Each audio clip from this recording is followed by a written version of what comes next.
Assalamu alaykum hürmetlik savaqdaşlar. Tayyiba dersxanamıza hoş geldinler. Biz bugün Medhal ilal fiqh islami degan dersimizning 3-chi dersini o'qiymiz. Biz ilgirki dersimizde fiqhninki kelib chiqish bosqichlari ichidan birinchi va ikkinchi bosqichlarini o'rgandik. Ya'ni fiqhninki paydo bo'lish bosqichi. Bu qaysiti? Rasulullohning payg'ambarlik kelgan vaqtidan tortib vafot bo'lgan qadar vaqt. Bu marhalatu tashri', hukmninki paydo bo'lish bosqichi. Nima orqali paydo bo'ladi? Qur'on orqali va Rasulullahninki hadisi orqali. Endi Rasululloh vafot bo'lgandan keyin vahiy uzildi. Ya'ni Qur'on to'xtadi, Rasulullahning hadisi to'xtadi. Undan keyin qaysi davr boshlandi? Ijtihod, fikr, aql davri boshlandi. Ya'ni yangi bir masala chiqsa, Qur'ondan yoki hadisdan uningga bevosita hukm topolmasa, sahobalar qanday qildi? İzlendi va ijtihod qildi. Bu mazhab shakllanishdan ilgirki ijtihod davri bo'ldi. Endi sahobalar shunda ijtihod qildik, bu yangi masala shuncha ko'p paydo bo'ldimi desa, bu yerdagi paydo bo'lgan yangi masala yangilik emas. Masalan, payg'ambar alayhissalom sahobalarga namoz o'qishni o'rgatib qo'yib, mana shuningdek namoz o'qinglar degan bo'lsa, sahobalar gap yo'q shuningdek namoz o'qigan. Uni tashlab qolsak namoz ado topamdi topmamdi, mavchala qolsa namoz ado topamdi topmamdi degan savollarni so'ramasdan, qaysi farz, qaysi sunnat, qaysi mustahab degan savollarni so'ramasdan keskin qada qilgan, ijro qilgan. Savol ko'p bo'lmag'achqa, masalamichu ko'p bo'lmagan. Ammo Rasulullohning vafotidan keyin sahobalar davrida yangidan musulmon bo'lganlar ko'paydi. Bularning için savol so'raydiganlari ko'paydi. Masalan, namoz o'qib qolsa, bir qatim sajda qilmay qolib qolsam namozim buzilmamdi deganga o'xshagan har xil yangi savollarcha kelib chiqdi. Buning qarab turib, sahobalar va tabiinlardan iborat ikki davrida ijtihod boshlandi. Rasulullohning hadisi, Qur'onda kelgan oyatlar qaragan vaqtimizda namozning arkonlaridagi ma'u harakatlar farz, ya'ni tushib qolsa namoz ado topmaydi. Ma'u harakatlar sunnat. Bu tushib qolsa namoz ado topadi, ammo mukammal bo'lmaydi deganga o'xshagan buni qanday qildi? Tartiblab, retlab chiqdi. Shunga Rasulullohning davrida farz, sunnat, vojib degan bu darajalarni qanday qilmaymiz? Anlamaymiz, bilmaymiz. Ammo Rasulullohning vafotidan keyin paydo bo'lgan. Biz bu bosqichni nima atadik? Mazhab shakllanishdan ilgirki bosqich deb atadik. Biz ilgirki darsimizda shu ikki bosqichni o'rgandik. Endi biz bugun mazhab shakllangan bosqichni o'rganamiz. Biz hozir qadar tunuydiganimiz qaysi mazhab? 4 mazhab. Hanefi mazhabi, Şafii mazhabi, Hanbali mazhabi ve Maliki mazhabi. Bu mazhabni kishilar ko'p hollarda xato tushunib oldi. Bu 4 mazhab kishilarni bo'lib o'tgan deganga o'xshagan. Amaliyotda 4 mazhab kishilarni bo'lib o'tgan emas, dal aksicha kishilarni jo'g'ilgan, to'plashtirgan, ittifoqlashtirgan. Nima ish qiladigan vaqtimizda biz ilgirki darsimizda o'rgangandek ijtihodlar ko'p, shundaqo sahobalardan 130 sahoba qanday qilgan, ijtihod qilgan dedik. Tabiinlardan nurg'un olim tabiinlar yetishib chiqib qanday qilgan, ijtihod qilgan dedik. Undan keyingi, ya'ni tabiinlardan keyingi davr bo'lgan tabiin davri kelgan vaqtida fikrlar bir yerga yig'ilib, 4 xil fikrga qanday qilgan, 4 xil ijtihodga yig'ilgan. Shunga sizlar İmam Azamning mazhabi, İmam Malikning mazhabi, İmam Şafiining mazhabi, İmam Ahmad Hanbalning mazhabi desa, bu 4 odamning ijtihodi, 4 odamning hukmi deb har o'ylab qolmanglar. Bu 4 shaxsning hukmi emas. Nurg'un ijtihodlar bu 4 xil mazhabning atrofiga ulashib qanday qilgan, jamlangan. Bu 4 mazhab ixtilof qilmas, ittifoq hisob bo'lgan mazhablar. Asli shunga deydi olimlar, agar 4 mazhab shakllanmagan bo'lsa, 400 mazhab shakllanadi deydi. Endi nima uchun 4 mazhab shakllandi? Nima uchun 5 emas, nima uchun 6 emas deganda biz buni tuanda so'zlaymiz. 4 mazhabning imomlari Abu Hanifa, bu İmam Azam deb ataladi. İmam Abu Hanifa Hijriya 80-yil tug'ilgan. Hijriya 150-yili vafot topgan.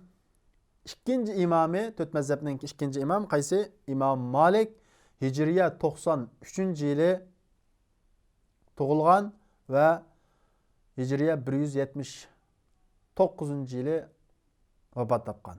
Undan keyin İmam Şafii bu Hijriyening 152 yili qana qilgan, tug'ilgan. Bu qaysi yil? Abu Hanifa vafot topgan yil. Ba'zi rivoyatlar bor. İmam Abu Hanifa vafot bo'lgan kunda İmam Şafii tug'ilgan deydigan. Ammo ishonchlik emas. Ammo shu yilda tug'ilganligi İmam Şafii'ninki haqiqat. Ve 204 yılı qanday qilgan İmam Şafii vafot topgan. 4 imam Ahmad Hanbal Hijriyening 164 yili tug'ilgan, 241 yili qanday qilgan vafot topgan.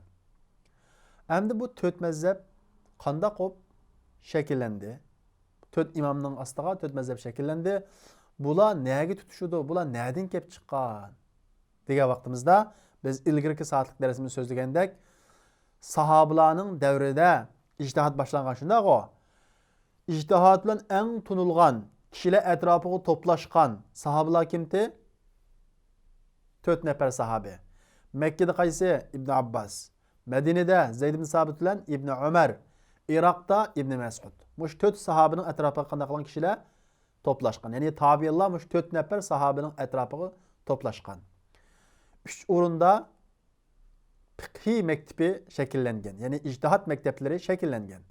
Medine'de Zeyd ibn Sabit bilan kim? İbn Umar.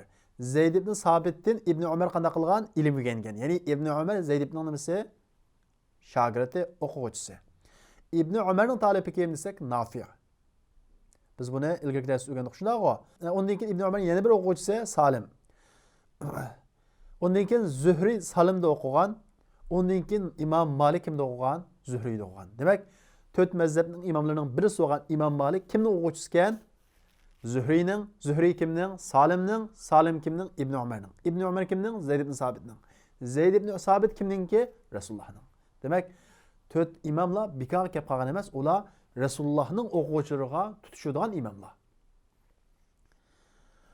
Va shundaqla İmam Malik kimda o'qigan? Nafi'da o'qigan. Şuna bazı hadislar var. İmam Malik özü bir qanday qilgan, naql qilgan. İmam Malik kimdan olgan hadisni? Nafi'dan. Nafi kimdan olgan? İbn Umar'dan. İbn Umar kimdan olgan? Rasulullah'dan.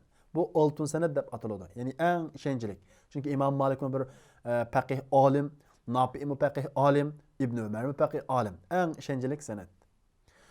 İmam Malik'te kim bo'lgansak İmam Şafii. Demak, İmam Şafii mo 4 mazhabning birisining imomi bo'lgan. İmam Şafii kimning o'quvchisi? İmam Malikning o'quvchisi. İmam Ahmad Hanbal kimda o'qigan? İmam Şafii'da. Demak, ikki mazhabning imomi İmam Malikning nimalari? O'quvchilari. Nim bo'lib o'z oldiga mustaqil mazhab shakllanib qolgan? Biz bu haqda to'xtalamiz. Endi Mekkada qaysi sahabatda, olim sahabidan, ya'ni ilm bilan shug'ullangan, ijtihod bilan shug'ullangan, ijtihodda tunilgan İbn Abbas. İbn Abbas radıyallahu anhu'nun o'quvchilaridan Umar ibn Dinar. Onun o'quvchisi Sufyan ibn Uyayna. Bu Sufyan ibn Uyayna kimning ustozi? İmam Şafii'ning ustozi. İmam Şafii İmam Malik'da o'qigan, Sufyan ibn Uyayna'da o'qigan.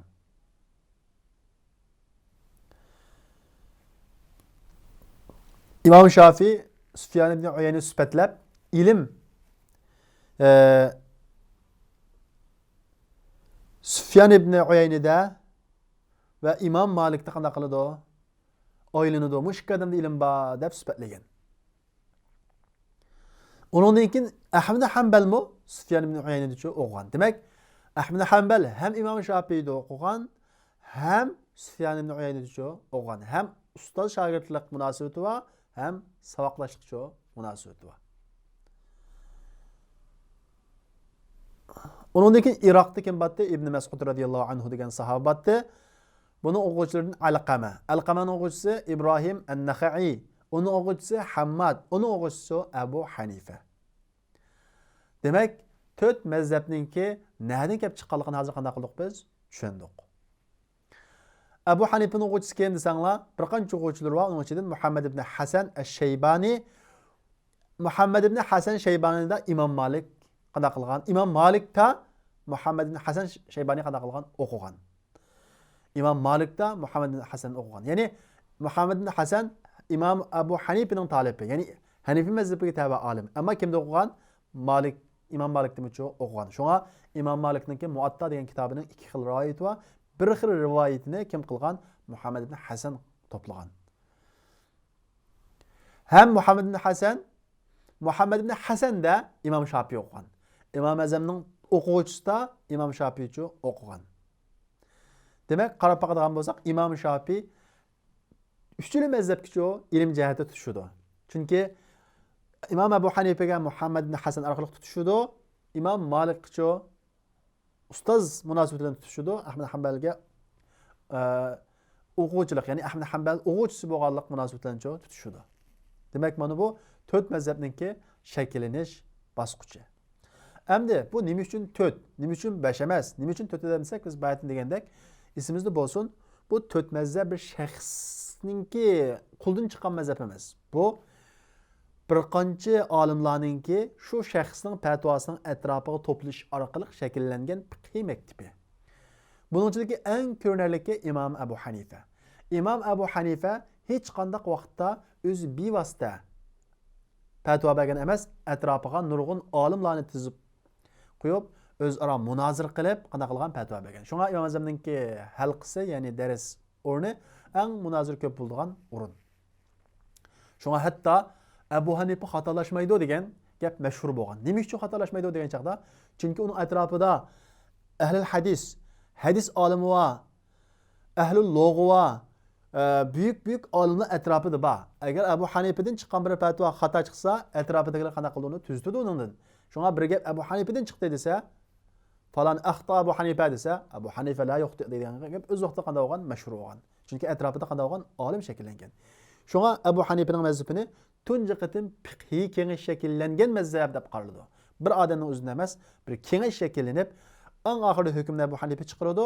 Uning beshida munozara, munoqish bo'lgandan keyin Abu Hanifa chiqaradi. Boshqa mazhablarning o'quvchilari deganlarimizmi eng olim kishilar. Olim kishilar. Bu mutlaq bir odamning ijtihodi yoki hukmini ko'rsatmaydi. Endi bayatdan savolimiz kelsak, nima uchun bu 4 mazhab shakllandi, 5 mazhab shakllanmadi desa, asli bundaq bir odamning ijtihodiga to'plashish asli 4 odamning emas, nurg'un odamning atrofiga to'plashgan. Ba'zilar deydi 16, ba'zilar deydi 18. Ishqilib o'z vaqtida nurg'unlagan shundaq fiqhiy mazhablari, fiqhiy maktablar shakllangan. Ammo 4i hozirgi zamonimizga kelgan qadar yo'qolib ketmay, dunyoda necha qatim urushlar, necha qatim ishlar bo'ldi-ku, necha avlod olmuş oraliqida yo'qolib ketmay kelgani 4 mazhab. Shunga bular 4. Amaliyotda jiq. Endi nima uchun bular saqlanib qoldi, boshqa saqlanib qolmadi desa, buning nurg'unlagan sabablar bor. Birinchisi Allohning tavfiqi, ikkinchisi o'quvchilarininki shu ilmni yezib, to'plab, taraqqiy qildirib taqtishi. Bu bir sabab. Yana birisi shu fiqhiy mazhabni shu vaqtdagi xalifalarninki davlat qonuni qilib hukm chiqarishda asoslanishi bu bir sabablarning birisi. Nurg'un mazhablar va uning o'quvchilik kitob ustozininki fatvolarini, ijtihodlarini yezib to'plab, uni qana qilmagan, kengaytmagan, shundaqla uni xalifalar o'z vaqtida davlat qonunini qilmagan, shunga ular qana qilib ketgan. Shu davrda, bir qancha davr davomlashgan bo'lsa-mu, hatto uning uchun 300 yil davomlashgan mazhablar va 600 yil davomlashgan mazhablar va ammo keyin vaqtning o'tishiga qana qilgan, yo'qolib ketib, boshqa mazhablarga agash kuchlarimi qo'shilib ketgan. Demak, oxirida hozir biz kelgan qadar qancha mazhab shakllangan? 4 mazhab shakllangan. Bir narsani tushunishinglar kerak. Bu mazhab shakllanmasi bo'lmamdi. Nima uchun bu mazhab shakllandi? Alloh taolo dinni saqlashga va'da qildi. Dinni saqlashga va'da qildi. Dinni saqlash deganlik dinga aloqador bo'lgan hamma narsani saqlash deganlik. Masalan, Qur'on Karimni Peygamber aleyhisselamның vaqtida hech kim jug'lamadi, Peygamber aleyhisselamni jug'lashga buyurmadi, hatto yezib qo'yganlarni o'chirib o'tanglar dedi. Nimishqa hadismi bo'lg'achqa olishib ketmasin deb. Peygamber aleyhisselamning vafotidan keyin tunji qilib Abu Bakr radhiyallohu anhuning ko'ngliga Alloh taolo selish orqali, undan keyin Osman ibn Affan radhiyallohu anhuning ko'ngliga selish orqali Qur'on to'plandi. Demak, Alloh taolo Qur'onni Abu Bakr va Osman radhiyallohu anhuningki qo'li orqali qanday qildi? Saqlab qoldi. Demek Allah dinini mana moşunday saqlab qoladi. Hadismi-chu dinga aloqador. Allah dinni saqlayman deyotgan cho'qim hadismi saqlanishi kerak. Uni kim orqali saqlab qoldi? İmam Buxoriy, İmam Muslim o'xshash hadis imomlar orqali qanday qildi? Saqlab qoldi. Ana shuningdek Alloh taolo dinni xohlagan kishilar orqali qanday qildi? Saqlab qoladi. Yana shuningdek fiqhini mo shu 4 mazhab olimlari orqali Alloh taolo qanday qilgan? Saqlab qolgan deb tushunamiz. Endi masalan mazhablar o'z vaqtidagi unutilib ketgan mazhablar min a'immatul mazahibil mundarisa, ya'ni unutilib ketgan mazhabning imomlarining qatoridan masalan Hasan al-Basri. Büyük alim shunday o, hazım biz anglaymiz. Öz vaqtida bu alimmo qanday qilgan? Bir mazhab shakllantirgan. Bu alim 120 sahabedan ijtihad va fatvoni naql qilgan. 7 tom kitobga o'z vaqtida qanday qilgan? Yozilgan. 7 tom kitobga. O'ylab boqinglar, nihoyatda zo'r gap.